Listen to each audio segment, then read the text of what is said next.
We're standing at the dawn of a new era of transformation in our lives as the full power of computing now becomes concentrated in so many interesting areas. Artificial intelligence is one of them. It's now coming to the forefront of technology in entirely new ways, and tonight we're going to look at one of the most fascinating applications of that technology.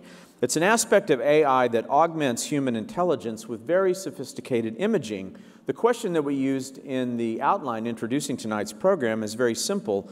What could your computer or phone do if it knew how you were feeling? Our guest tonight, Dr. Rana El-Khalioumi, has been working on the science to answer this question through emotion sensing technology through most of her distinguished career. Her quest sounds basic, which is to bring emotional intelligence to artificial intelligence. But the psychology, the technology, and the cognitive science behind it, of course, is quite cutting edge.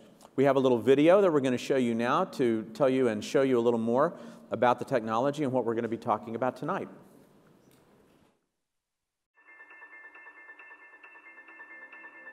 We believe digital content and technology products are made better when they are informed by human emotions. At Affectiva, we quantify emotion to help the world accomplish this goal. We've built the most accurate automated facial coding system that exists today and can discern moment-by-moment emotional state using a webcam. This is the only neuroscience technique that can work online as participants emote in their natural environments. Any face, any place, any interface, in real time.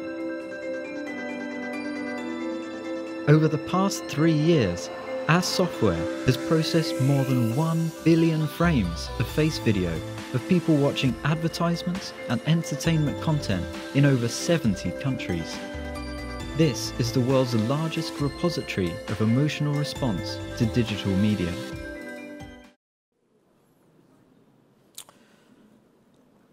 Dr. El-Khalioumi is the CEO and co-founder of Affectiva, which spun out of the MIT Media Lab and is working to pioneer the algorithms that you saw at work there.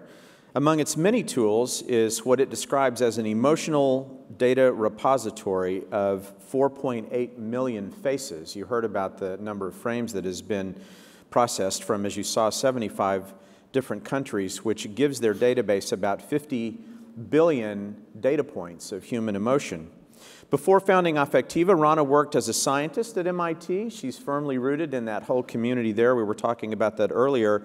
And she began, and we're going to talk about this tonight, by working in the areas of mental health and autism research. She is a global technology expert. Her bachelor's and master's degrees in computer science are from the American University in Cairo, and her PhD from the Computer Laboratory at the University of Cambridge. Please join me in welcoming Dr. Rana El-Khalioumi. Hello. Thank you so much for having me. Welcome. Thank you for having me. Great to have you here.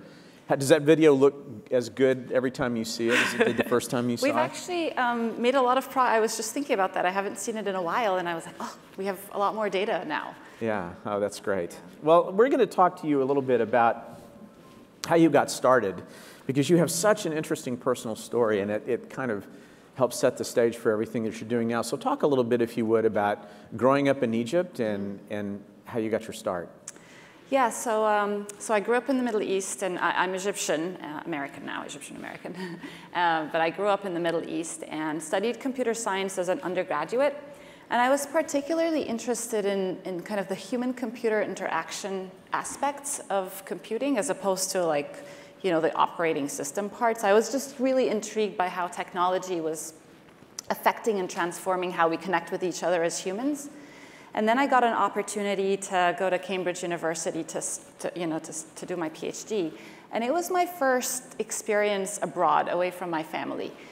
And I remember when I got there, I was spending more time with my laptop than I was with any other human being, which is sad.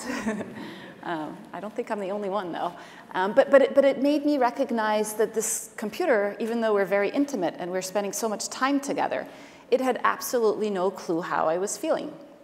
And I started to obsess with this idea that, what if computers could recognize human emotions just like my best friend would or my mom would? And then, of course, the key insight was that our relationship with technology was really transforming. It's becoming a lot more perceptual. It's becoming a lot more relational. We're attached to our devices. What was happening in the human-computer interface area at that time that made you see the potential of this? So this was in the early 2000s, and we had the big Logitech webcams, which were blurry and they were super slow. But you could see that cameras are going to become ubiquitous. You could also see that this idea that computers are our portal to communicating with the rest of the world. I used to use ICQ. I don't know how many people here remember that. And again, that was my way of communicating back home. And actually, I remember there were days when I was really homesick and I was in tears, and the only thing I could use to communicate my emotions was like an emoji with tears, right? And I felt like we could do better. There was something else that a computer could do to help you.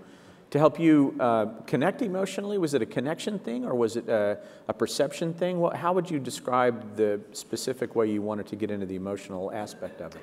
I think it was definitely, because I remember being stressed because I have a paper deadline and I'd be working on the paper, and then Clippy. How many people remember Microsoft Clippy? Oh, right? yeah. It would pop up and do this little twirl and say, "It looks like you're writing a letter." I'm like, "No, I'm not."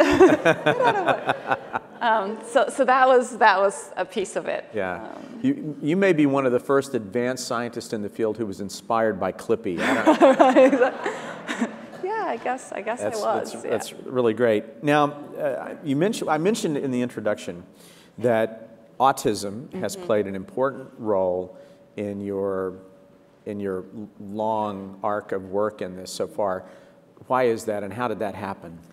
So when I first got to Cambridge University, I kind of I started exploring how do people communicate emotion. And obviously as humans, we express emotion in a number of ways, through our gestures and our face and our voice. But I was particularly fascinated by people's facial expressions. And I remember the first talk I gave at Cambridge, I actually started with my back to the audience, and it was really awkward, but I wanted to drive the point home that our facial expressions are a fundamental aspect of how we connect. And after the talk, this guy in the audience raised his hand and he said, "This sounds like autism. You're trying to teach a computer how to read emotions. My brother has autism. You should look into that." And I did not know what autism was. This is, again, 17 years ago. And I said, "Well, can you spell that?" Took a note. And it turns out Cambridge has one of the top autism research centers. And I hooked up with that center. And at the time, they were building an emotion repository to help kids with autism read emotions. And now, what does that mean, an emotional repository? So they had examples of people expressing over 400 different types of emotions. And through voice and through face, as a tool to help kids on the spectrum learn about how do people communicate emotions. And I said, well, could I use that same data set to train my algorithms? So that was the initial kind of the connection. And then I realized we're building technology that's not just going to make computers better. It has the potential to help humans communicate better. And the analogy I like to give is, when you have a hearing problem, you put on a hearing aid, but there was no equivalent of a hearing aid for social and emotional communication. And you talk about developing or asking yourself the question, could you develop an emotional hearing aid? Right. Which is a really fascinating concept. Right, and so we prototyped, this was way back before Google Glass, we prototyped a set of glasses with a little camera that faced outwards, and it could detect, any number of faces in the crowd, and it was attached to a big laptop that we carried in a backpack. That was before the iPhone or smartphones. And it basically gave you real-time feedback through a Bluetooth headset on how the audience you're interacting with felt. And it was a kludgy prototype. This was way back in 2005. But the idea was you could imagine how a piece of technology can augment not just your cognitive intelligence, but also your emotional intelligence. How well developed is this science? The science, before we actually get into the current day work, talk a little bit about the science of just developing libraries and taxonomies of facial expressions and how they reflect emotion. So in the world of facial expressions, we have about 45 facial muscles that drive thousands of combinations of expressions. And this guy called Paul Ekman in the 70s, and his team, he's actually on the West Coast, published the facial action coding system. And he mapped every single facial muscle to an expression. So I'll give you an example. We can try this together. So action unit 12 is the zygomatic muscle, which is what you use when you smile. So try activating that. There you go. And then that's facial unit 12. 12, yes. Action unit 4 is the corrugator muscle, which is the brow furrow, which you tend to do if you're angry or you're, confused, concentrating. And so he developed a coding. So you had to go through 100 hours of training to become a certified fax coder. And then it took you about 5 minutes to code 1 minute of video. So you go in slow motion and you say, I see action unit 12. And then you're a blink. So what we did is we took this and kind of used computer vision and machine learning to automate it. So that's really, I was so fascinated to find out that science existed. This FACS, the coding system, right, is part of the underlying basis for so much of this technology, isn't it? Absolutely right. But that existed before any kind of high-powered computing could Correct. be applied to the whole area, though, didn't it? Correct. That was kind of the foundation work for how you would objectively score facial expressions. Let's talk about how you then went on to move out of Cambridge and away from your early research and to MIT, and what happened to you there? So I got to MIT Media Lab, and the lab is quite interesting in that a lot of the funding comes from industry, not from government funding. My particular project, which was the glasses, the emotional hearing aid, was funded by the National Science Foundation, and that's what brought me over to the US. But at the lab, twice a year, we had this event where we would invite all our industry sponsors, and we called it Demo or Die. So you had to show a demo of your technology. So I stood there, twice a year between 2006 and 2009, and I'd demo our glasses. And they, and these sponsors, which were, Fortune 100 companies, Procter & Gamble would say, well, have you thought about using this in advertising testing? Or Toyota would say, well, we really want to use the technology for monitoring drivers. And I kept a log of all the different use cases. And after about 3 years and 20 of those, my co-founder and my co-founder is Professor Rosalind Picard. She's an MIT professor. Yes. So we both went into our director's office and we were like, Frank, we need 10 more research students because we're ignoring all these sponsors. And he looked at us and he said, this is not a research problem anymore. This is a commercialization opportunity. Which is very much one way of thinking at the MIT Media Lab. Right. Yeah. And so he said, you basically need to decide if you want to spin out. What did your glasses do? Before we talk about the spin-off and your relationship to Rosalind Picard, can you just talk a little bit about what the state of the art was at that point? So at that point, we were the Nsf Funding was it was a partnership between MIT and a school for autism based in Rhode Island, and so still autism is in the picture. Very autism focused, and the idea was to build these glasses and deploy them at the school and track if the kids' social behaviors improved. And we were seeing a lot of positive feedback from the kids and the parents. So the project was going well, but it was also coming to an end, and we were at a crossroad. I think at the time, I was realizing that in research or academia in general, you build these prototypes, but you never actually bring them to market at scale. Yeah. And so I was intrigued by the idea of starting a company to really kind of, make this ubiquitous. Yeah. The innovator's dilemma. How do you take it and then build it at scale? Right. Very brave of you. So how did you decide that this is what you really wanted to do? I think I was intrigued by this idea of like, let's take this technology, which I feel very passionate about, and figure out a way to really change how people do things because of this technology, and like improve how people connect and communicate. And then being at MIT, of course, once you express an interest in spinning out, like there's a swarm of people who help you Ready with the to help. process. Yeah. Yeah. So. Talk a little bit now about Rosalind Picard, and everyone here may not know her, although she's quite well known in the field. Maybe you could explain a bit about how you got together and what her role has been. So Roz, she is a computer scientist, and in 1996 she wrote the book Affective Computing, which was basically, she laid out the thesis that, you know, at some point in the future, computers are going to read and respond to emotions. And she coined the phrase. She coined exactly, and she runs a group at MIT under the same name. And I was back in Cairo. I had just finished my undergraduate degree, and I was looking for a thesis project. I Googled, I found the book, and I was like, huh, intriguing. Ordered it on Amazon. It took it got held up in the Egyptian customs. I have no idea why. So eventually I read the book, and I was just fascinated by that idea. Had you been in touch with her at all about this? No, I met her later in my PhD work. She became one of my committee members and invited me to join her group at MIT. Yeah, yeah. And she's really spurred research around the world in this area.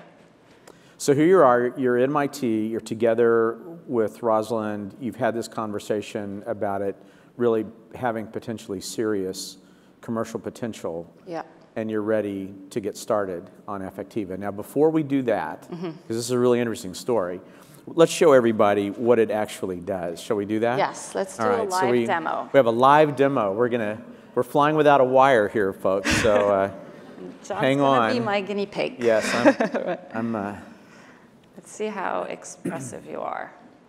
So this is an app on an iPad. You can actually download it. It's in the App Store as well as Google Play. It's called AffDexMe, or you could just search for Affectiva.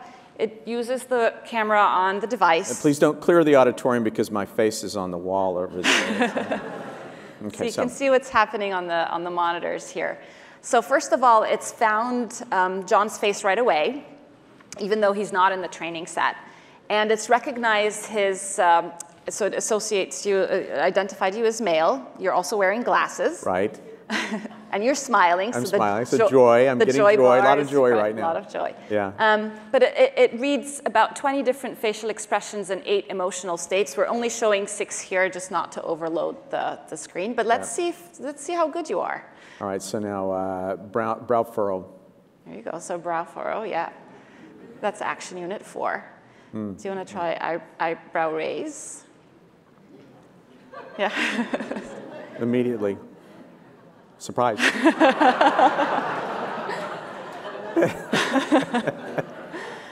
Emotes laughter is not on here. I think it should be. All right, so lip suck. That's an interesting one because that's like what people do when they're pondering, or sometimes it's an emotion regulation, like if people are stressed, we often see that expression. Sucking the lips like that, okay, so. And then nose wrinkle is what we often, that's often a disgust expression. Yeah. You're pretty good at this. Now what's the little emoji? So we take the combination of your facial expressions, and then we map it to your most dominant emoji. And you can try things like looking surprised, but also you can try sticking your tongue out if you want to, and we can see if that. I like that one. Now I'm going to talk while it's still on my face. Let's talk for a minute about all these white dots and what they're doing in real time. So the way the technology works is it uses computer vision and machine learning. And so we've collected millions of these facial expressions that we use to train the algorithm. So first step, it needs to find a face. And it can actually do multiple faces. So if we pointed, I can stick my face in the camera and it'll track me as well. But then once it finds a face, it triangulates on the main feature points on your face. Your eyebrows, your eyes, your mouth, your lips.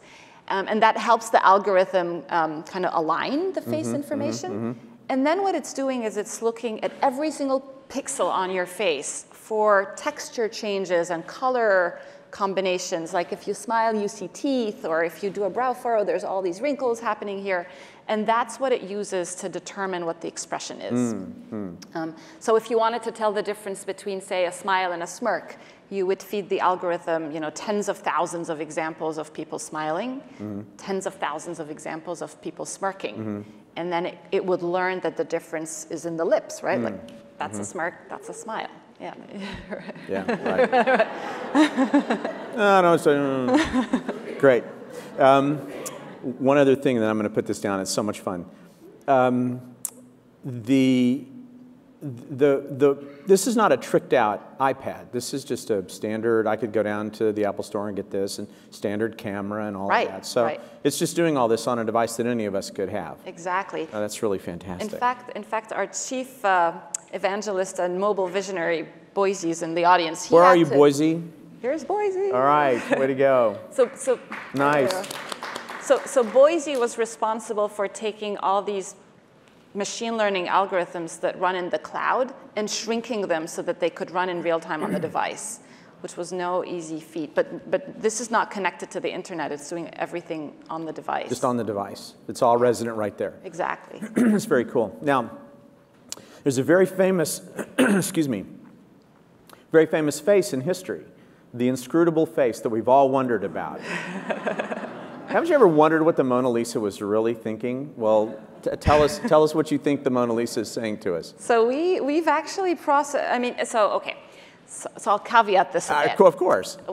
Facial expressions and expressions of emotion in general are dynamic. So it's actually quite hard to quantify how people are feeling just from a single image. We can do it, the algorithm can do it, but it is more accurate if you have you can see the emotions unfold over time. Of course, we don't get that here.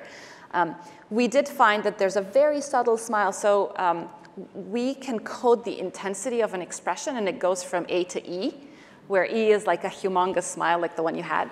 And A is a very subtle smile, just a tiny lip, corner pull. And that's what we're seeing with Mona Lisa. Okay. So the belief for a long time that she is giving this little subtle smile. Which actually we did, we have about 500,000 smile instances in our database, and we did kind of a data mining exercise where we wanted to cluster the different types of smiles.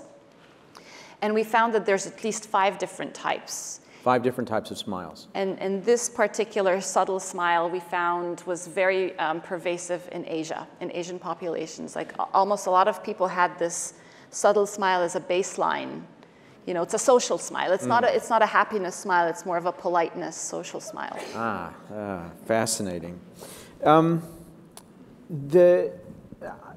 Just the mechanism of how you capture all of these expressions and then work on them and code them and decode them.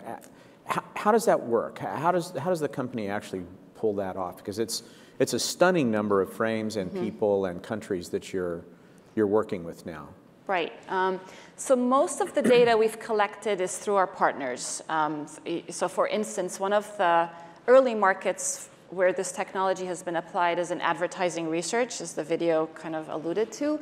So if you're Coca-Cola and you want to test how people are responding to your ad, or if you're Pepsi and you didn't do that, got into trouble, we basically ask panelists around the world we ask for people's permission. So you get a link, you click on it, we ask for your permission to turn the camera on. If you say yes, camera turns on, you watch the video, we collect your response. And then we process it through the technology. Okay. And so all that data, part of it becomes training data and part of it becomes validation data. And we have a team of expert fax coders who provide the ground truth for the algorithm.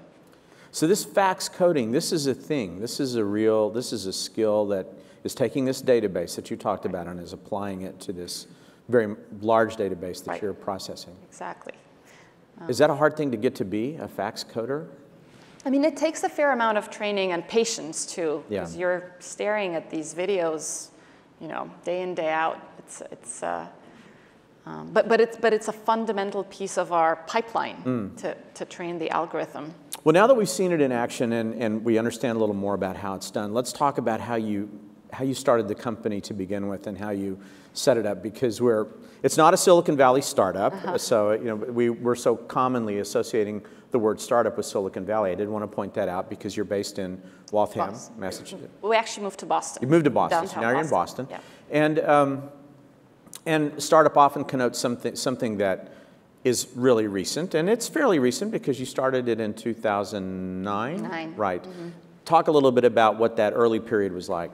So we spun out with this vision of kind of building artificial emotional intelligence. And our thesis was, if you look at human intelligence, your EQ predicts, how likable you are, how persuasive you are, how successful you are in your professional, personal life.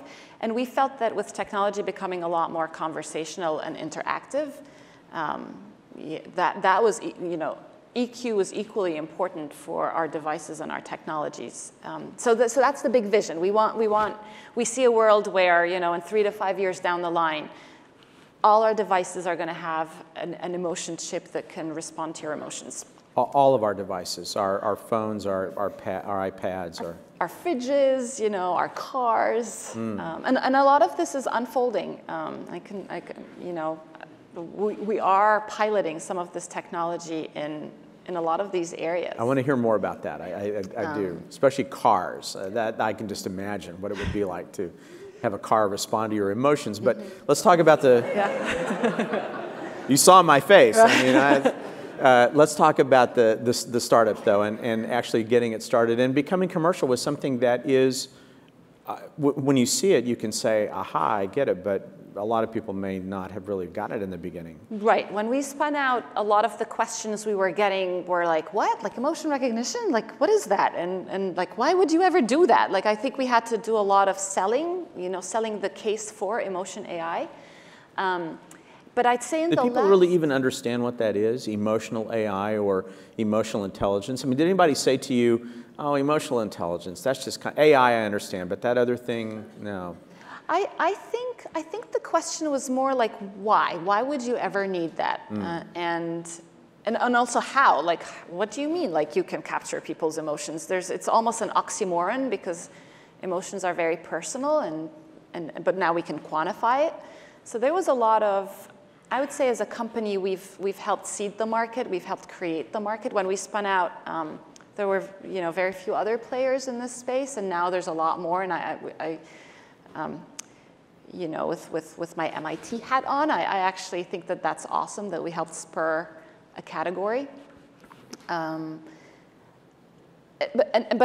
our challenge is that there are so many use cases for the technology. That's both kind of the opportunity, but that it's a challenge for a young startup to not struggle, but grapple with which areas are going to be the killer. What's going to be the killer app? Who understood it first? The sort of independent evaluator who saw this first, an investor, a company who said, now I get it.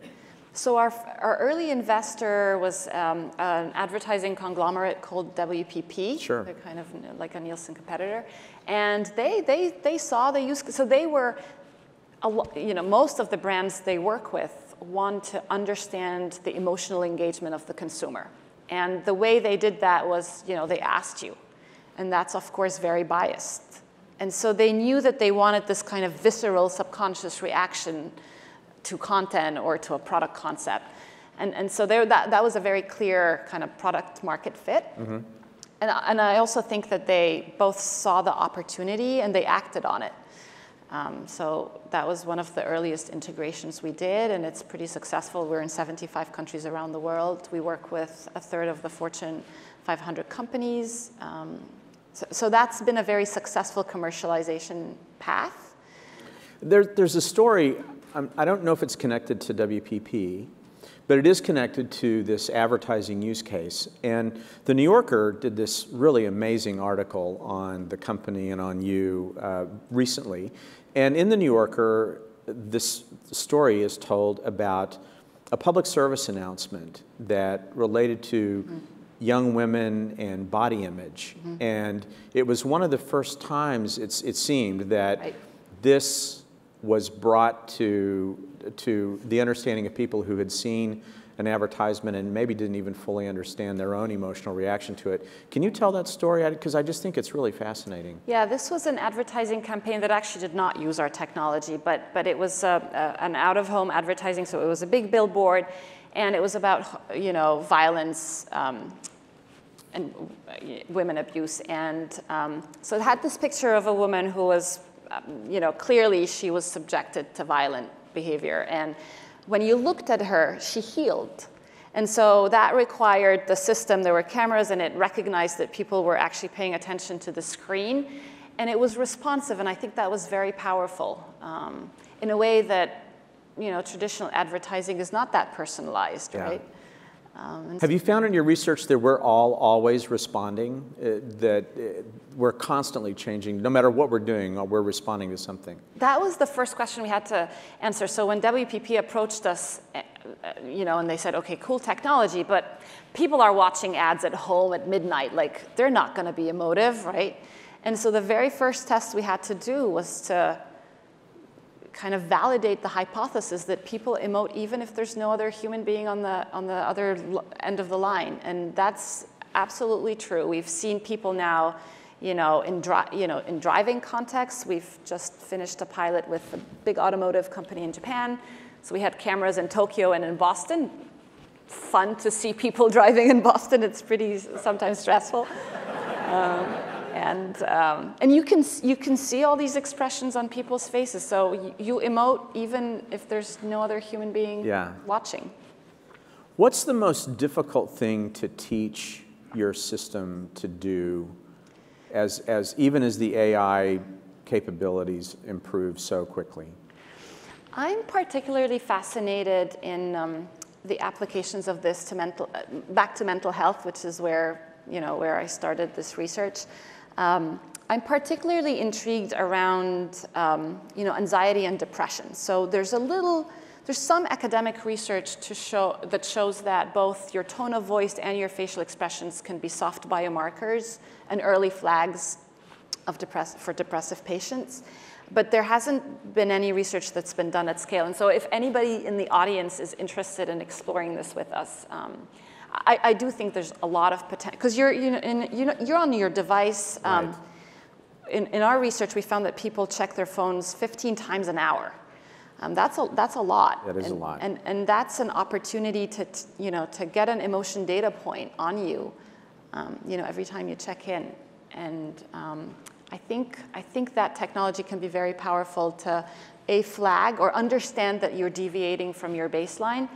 And get you help. And the help could be just to flag it to you as a person. Mm-hmm. It could be a personal assistant that knows you really well and can say, John, you don't look too happy today. Like, what's going on? Do you want to? How many people have seen Her, the movie?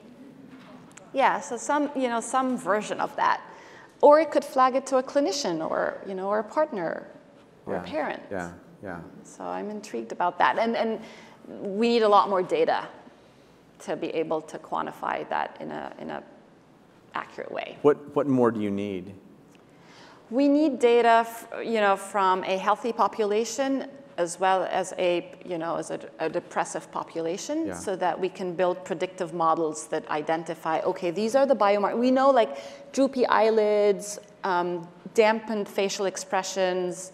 There's also, like, a delay in responses. Like, all these we know are red flags, but we don't have enough data to build accurate models. And is that because it's just difficult to move the technology into a community of people who are responding that way so that you could get the data that you need?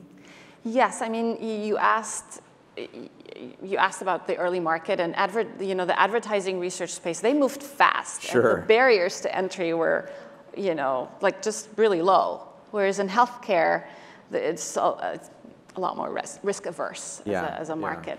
And have you shown it to clinicians and others who work with these people, and are they intrigued? Have they given you encouragement to say, yeah, I really would like to be a part of this? Yeah, absolutely. So I think there is an understanding that this could be very powerful, you know, for diagnosis, but also for evaluating the effectiveness of treatments. You could, again, imagine, you know, you're undergoing a certain treatment. It could be, you know, medication-based or cognitive behavior, you know, therapy-based. And the technology can quantify if you're getting better or not, and can do that in real time, as opposed to the model where you check in with a clinician or a doctor once a month, and you spend most of your time trying to self-report, you know, if you're depressed or not, or if you're suicidal. Like in suicide assessment, the gold standard is self-report.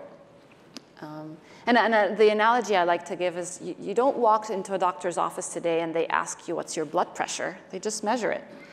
But in mental health, the gold standard is still a self-report. And I feel like you know, it's time for technology to help us be more objective. And in autism, there's a wonderful story that was told in that same article about you were working with a young boy who was actually hiding behind his tablet, right? Because he didn't want to see you. Can you tell a little bit about that and what actually happened? Yeah, so this boy, so in autism, a lot of individuals on the autism spectrum find facial expressions very overwhelming because of course there's a lot happening. And so they often tend to avoid face contact or eye contact at all. And so he was using the device almost as a barrier, like as a barrier to looking at people's faces. But as we kind of deployed the technology more and more, he very slowly kind of lowered it. And I remember the very first time he made eye contact with me, I was like, oh, "You're looking at me," you know. So we could quantify that. Yeah. We could see that it's kind of helping bridge the communication gap. Yeah, and what a great moment for him to learn that. And I remember his mom was there in the room, and she got pretty emotional. Oh, I'll bet she did. All right, let's talk about cars now, okay. Because that's something we can all relate to, I think. How is it being experimented with? How do you see it being deployed, this technology in cars and driving? So there's a lot, like generally speaking, the trend is towards conversational interfaces. And it's this idea that you're going to have a dialogue with your device, or you know, which includes your car. What we're seeing a specific interest in is, you know, eventually all cars will be autonomous, but there will be a period of a number of years where it's semi-autonomous, and the car needs to relinquish control at some point in time back to the driver. But it needs to know if the driver is paying attention or not. Is he or she awake? Are they watching a movie? Are they texting? And so understanding the mental state of the driver is becoming really critical. So there's a safety aspect to it. But then there's also the idea of a car becoming more of a concierge, like an infotainment vehicle that can personalize the experience. You know, you walk in and based on your mood, the lighting changes or the music's personalized. And again, you can collect all that information based on both your expressions and your tone of voice. So, you know, it's interesting to use the phrase conversational interface because that is how it's referred to today. It's kind of the state of the art. But all of us are initiating the conversations now. Right. We're talking to Siri. We're saying Alexa. We're saying, okay, Google. Right. But you're talking about a device actually initiating the conversation to us before we even know we need to have a conversation.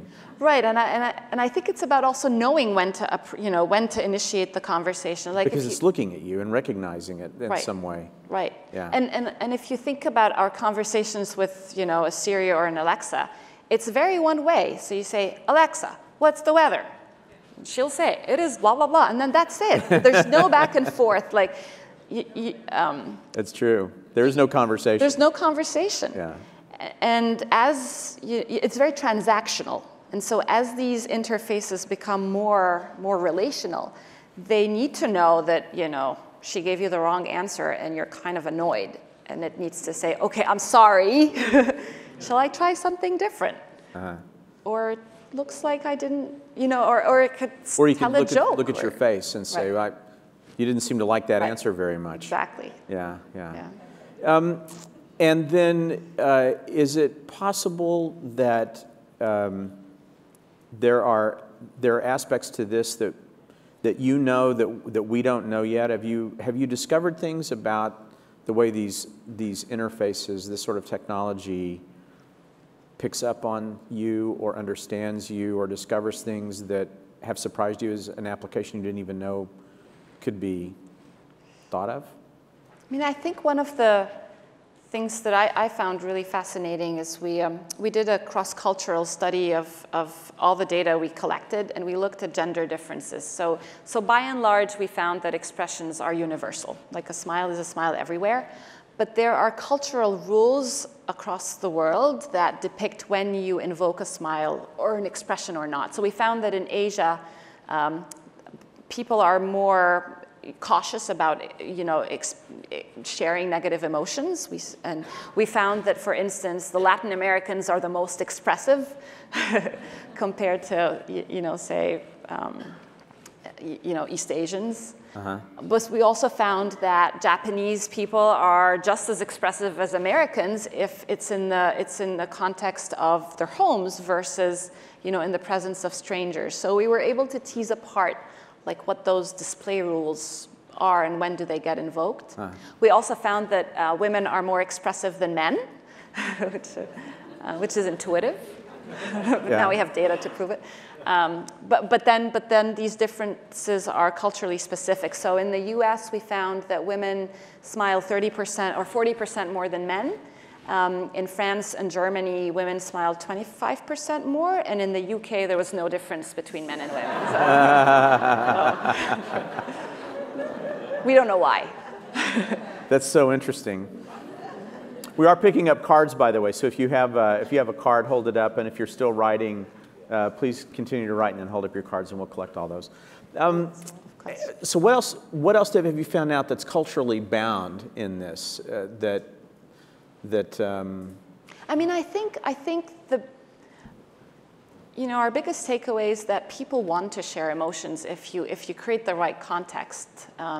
So if you make it overly awkward or there's no trust, that's another, if there's no trust with the interface or no trust in the context, then people will mask their emotions very quickly. And so we've always wanted to create an environment where people felt safe to be expressive. Have you encountered that phenomenon that the tenet that the act of observing someone changes their behavior because they're being observed? Has that been an obstacle that you've had to overcome? We've seen that in our early research, or, in advertising, for instance, and then we very quickly said, okay, we do not want the moderator in the room because that changes your experience. Yeah. What industry or area have you most hoped to work with that is reluctant to take this up, or maybe you just haven't cracked it yet?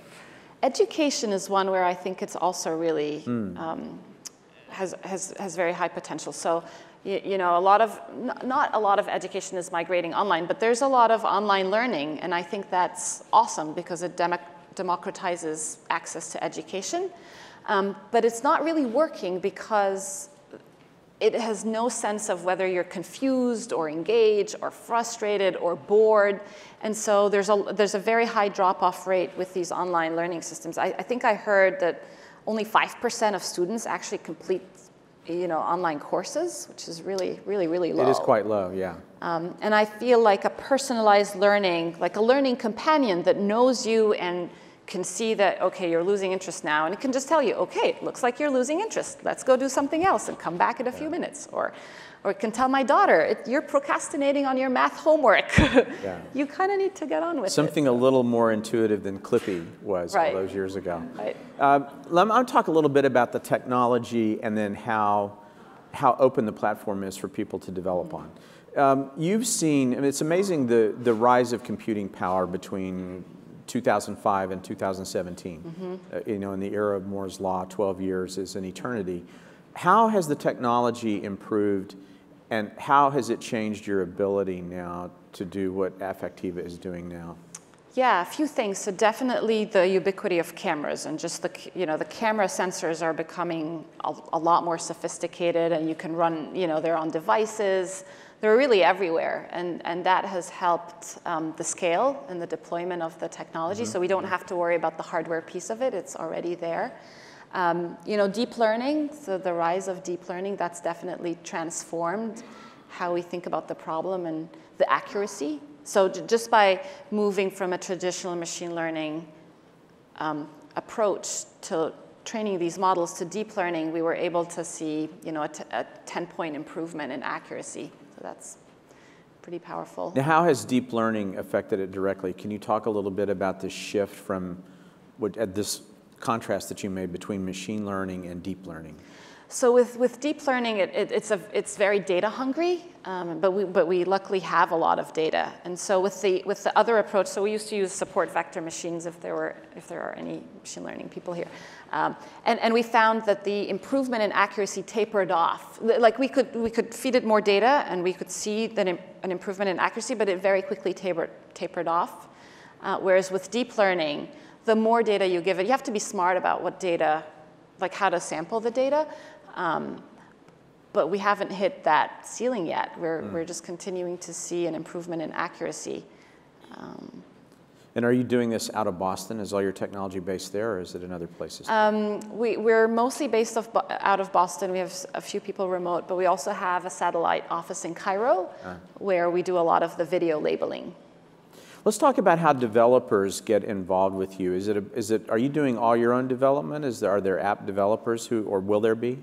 So about two and a half years ago, we realized that as a startup, we can't really explore all the different use cases. We were just getting so much inbound interest all over the place. And so we made kind of a strategic decision to shrink everything, to run on mobile. And then we packaged the core emotion engine as SDKs that run, on iOS, Linux, Android, Unity, Raspberry Pi. And we put it out there, and we basically just tell people, have at it. Like, go build something awesome with this technology. Because we don't want people to spend, months and months rebuilding that core engine when they could be just applying it and integrating it to create a new user experience, whether that's a game or an interactive kiosk. The technology is really used broadly. So one example was avocados for Mexico. They had a big booth at South by Southwest this year where you could walk up to the booth, smile, and depending on your happiness score, you get a personalized avocado dish. So that was like, we would have never done this, right? Yeah. It's a super creative application. Now, as they're collecting facial images, do you have an ability to add that data to your database? Yeah. Yes, we're continuously growing that database. That's key. Do you ever see that stopping? No, I don't think so, because right now, so I kind of liken the state of the technology to a toddler. Like, it can do the basic emotions, but it can't do, I'm very intrigued by, what do people look like when they're inspired? Or jealous, or proud. Nobody's systematically looked at the facial expressions of, inspiration or pride, or some of these more kind of nuanced, complex emotions. And I think this technology can really help us answer these basic science questions. So we're not done. The other area where we're investing a lot of our effort now is combining multiple modalities. So to understand people's emotional intent, only 10% comes from the words you're actually saying. 30 to 35% is in how you're saying those words, and the rest is facial expressions and gestures. So we've got the facial expressions part. We don't do gestures, and I do a lot of gestures. but you could train an algorithm to detect head nods and shoulder shrugs. And then we're starting to explore tone of voice as well, and then combining all these to get a better picture of how you're feeling. That's the next frontier of research. And does the data increase exponentially as you start to put all of that together? Yes. Because we as humans do that very, very rapidly, don't we? Right. Yeah. Yeah. Is there a point at which you see the ability of the engine to run this, to move as quickly as a human perception might run? I actually think so. Yeah, I think so. I also think, you know, we do this subconsciously. Like, you can tell if somebody's being insincere, but you don't exactly know why, right? Like, you know that, okay, this person's probably lying, but you can't exactly triangulate why. The machine is very good, or the algorithm is very good at detecting like super fast, super nuanced expressions, especially if you have like a camera that runs at 30 or 60 frames a second. It's getting all these frames and it's detecting these, an eye squint or twitch or, a very subtle lip corner pull. Like it can do all that pretty fast, and it can do it, if we had the right camera pointed at this audience, it could track all that in real time, whereas, I can't do that in real time, right? Right, yeah. No, you can't, but you could go back and look at it, couldn't you, and figure out That's right. how the evening went for us and for everyone else here. I'm sure we're going to get handed a slew of questions based on the number of hands that went up, and so I know one of the questions is going to be about the privacy aspects of this. There are legions of privacy questions embedded in all of this. Why don't you just talk a little bit about your philosophy about the privacy part? So when Roz and I spun out, we had one more person with us, so we were a team of 3, and we sat around Roz's dining table and we said, okay, like what is just non-negotiable? And we kind of decided that it was very important for us that people consented, like people knew that this technology was there and that their data was being collected. So opt-in and consent were key for us. And that meant that, for instance, we don't do security applications. We've managed, we've stayed away from that use case, even though we do get approached. I'm sure you do. But it, yeah, I feel like aligning with the consumer or with the user who's sharing that data, there has to be value in it for the person. And that value could be monetary, like in advertising research, you get paid to, watch the ad. Or it could be a social value, like a better experience when you're talking to Amazon Alexa, because it knows how you're feeling. Yeah. But I feel like there has to be value for the user who's sharing that data. And so non-negotiable means both things you would deliver. I just think it's fascinating that you decided to ask yourselves that question, what is non-negotiable for us? So there are things that you would really want to do, and then there are some things you won't do. You mentioned security, but are there other, I mean, did you have to look down the road at where this all might end up someday? Yeah. And say, we think that might happen out there and we're not so sure we want to be a part of that? Yeah, so the other area is pornography, or like sex robots. Yeah. That's probably going to be a big market, but I don't know if we're going to play it. Non-negotiable. Non-negotiable. I hear you. All right. You just touched on this. This is so good. That I get questions. You can see that little asterisk. Lots of people asked about this, so we get a couple of representative questions. Cool. This one is about lie detection and whether you've been approached for that, and are there other, apart from pornography, other ethically questionable applications? Right. Yeah. So the kind of the filter is, can we get people's consent? Do they know? Can we be transparent that this technology is collecting this information? And do people getting opt-in, getting clear opt-in? And that's in our, like, if you're downloading our SDK from our website, that's very clear. We would revoke your license if you use this in a use case without people's consent. Lie detection is challenging, actually. It is very hard to tell if a person's lying. You need a lot more context. You need to know what is the context of the conversation. Is there a dissonance between the facial expression, the tone of voice, and then the words that are being said? And we're not there yet. It's a complex issue, but also we're not necessarily focused on it. Yeah. I wondered how long I'd have to look through this pile before I got a James Comey question. Okay. All right. It turns out I didn't have to... I have not had a chance to catch up on news today, so... So we're even. It turns out I didn't have to go very far down in the pile either. Really, it's just more using him as an example where he said in his testimony, I didn't move, speak, or change my facial expression in any way.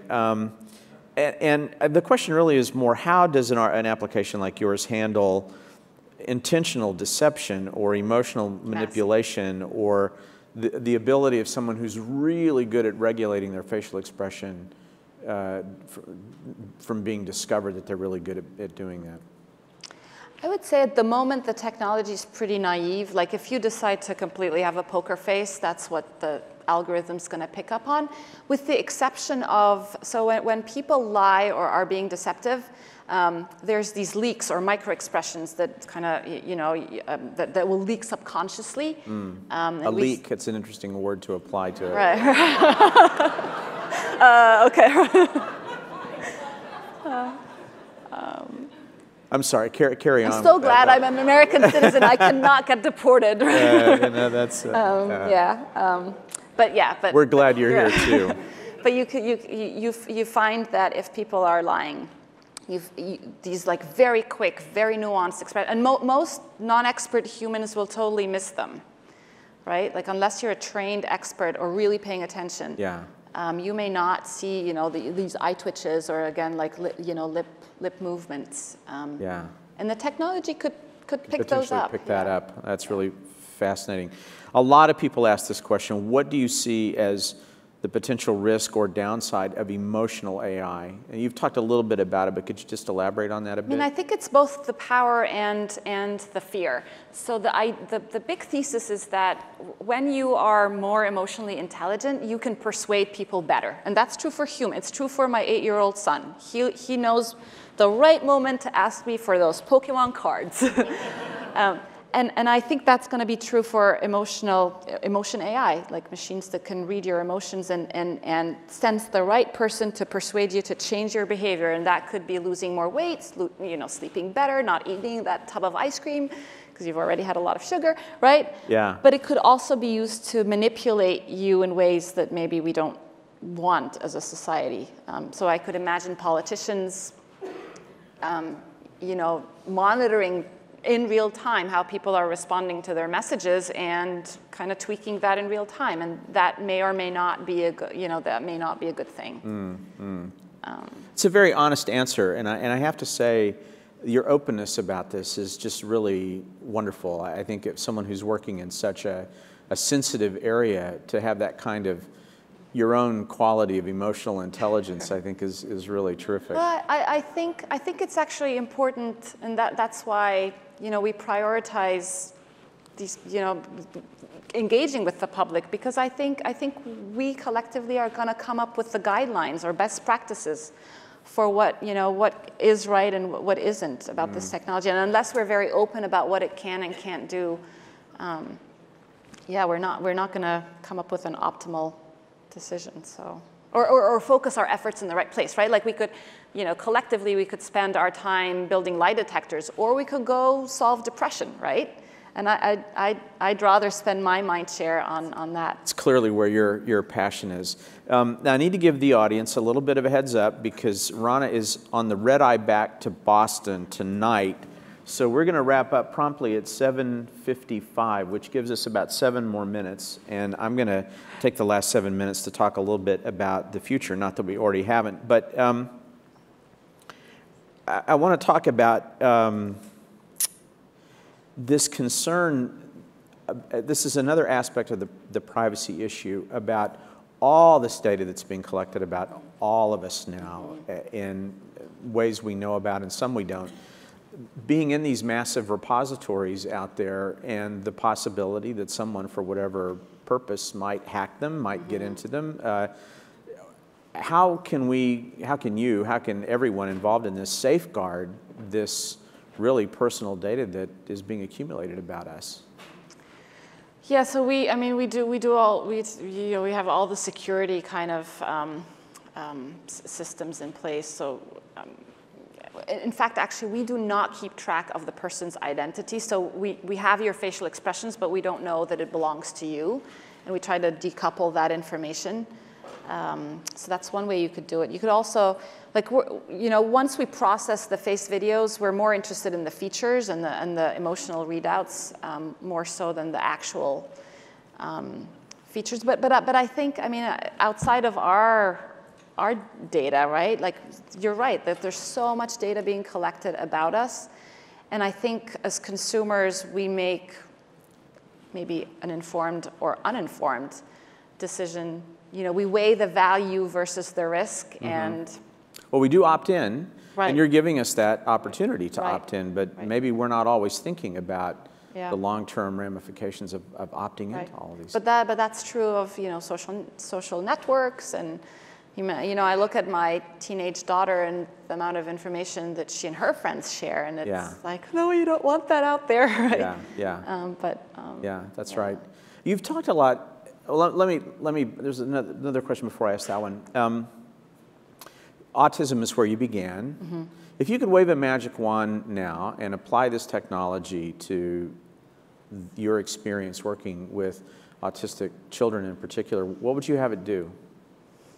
I think it would be awesome if this was kind of packaged into a cool, I don't want to say prosthetic device, but a social training, you know, technology that fades in the background, and but it's helping these kids really connect. Like, so we worked a lot with teenagers who just wanted to have a girlfriend, and they couldn't tell if girls were interested in them or were being sarcastic.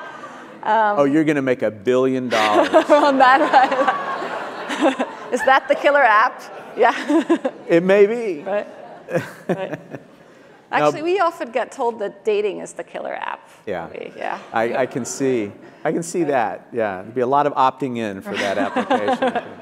And you know, finally, you've talked about your children a lot tonight. And how do you see the world that they're going to live in 20 years from now, when not just your technology, but all the things that you get exposed to just in doing what you do starts to really kick in?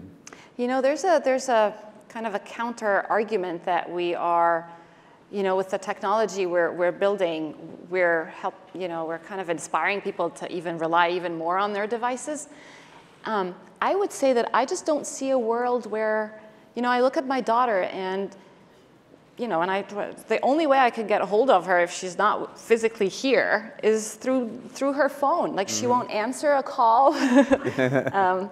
Maybe she'll text me back. I don't know. So I feel like technology is not going to go away. And so, given that, then I think we need the next iteration of these interfaces to be a lot more, you know, smarter and socially aware and adept.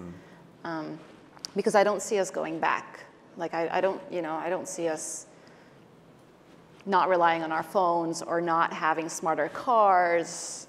I mean, even connected homes, right? Like, yeah. Yeah, yeah. And I do think that there is a version of this technology that enables people to connect in better ways. So the example I like to give is, like, I have, I don't know, like 5,000 friends on Facebook. So it's helped me connect with a lot more people, but the quality of that connection is really poor, right?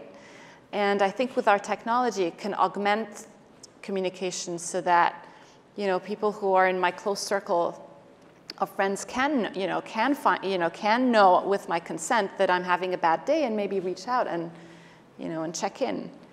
And you can't do that today. You have to be explicit. Like, you have to be very explicit about how you're feeling and seek help. Whereas I think it can mimic like a live experience where you walk into the living room and your partner says, "Ooh, like, what happened at work?" Right? Because they can sense. Like, my mom lives in Cairo, and I'll just pick up the phone and I'll say, "Hi, Mom." She's like, "What's wrong?" Like, she knows right away that there's something right. Yeah.